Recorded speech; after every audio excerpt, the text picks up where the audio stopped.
அருகே பேரூரில் காவேரி குடிநீர் குழாய் உடைந்து குடிநீர் 15 நாட்களுக்கு மேலாக வீணாகி சாலையில் செல்கிறது. சரி செய்ய பொதுமக்கள் கோரிக்கை. கரூர் மாவட்டம் குளித்தலை அருகே மருதூர் காவிரி ஆற்றிலிருந்து சிவகங்கை காவிரி கூட்டு குடிநீர் திட்டம் அமைக்கப்பட்டு தண்ணீர் சரிபார்க்கப்பட்டு வருகிறது. இந்நிலையில் பனிக்கம்பட்டி தோகைமலை நெடுஞ்சாலையில் கூடலூர் ஊராட்சி பேரூரில் காவிரி கூட்டு குடிநீர் திட்ட குழாய் உடைப்பு ஏற்பட்டு கடந்த 15 நாட்களுக்கு மேலாக குடிநீர் வீணாகி நெடுஞ்சாலையில் செல்கிறது. மேலும் குளம்போல் தேங்கி நிற்கிறது. இந்த சாலையில் அரசு பேருந்து மற்றும் கனரக வாகனங்கள், இருசக்கர வாகனங்கள் சென்று வருகின்றன. நெடுஞ்சாலையில் குடிநீர் குழாய் உடைப்பு ஏற்பட்டு தண்ணீர் வீணாகி செல்வதுடன் பொதுமக்களுக்கு பல்வேறு தொற்று நோய்கள் பரவ காரணமாக இருந்து வருகிறது. தேங்கி நிற்கும் குடிதண்ணீரால் கொசுக்கள் உற்பத்தியாகி வருகிறது.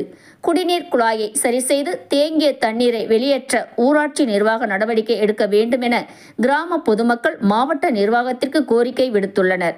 மனித உறுதி ETV செய்திகளுக்காக குளித்தலை செய்தியாளர் வீர தியாகராஜன்.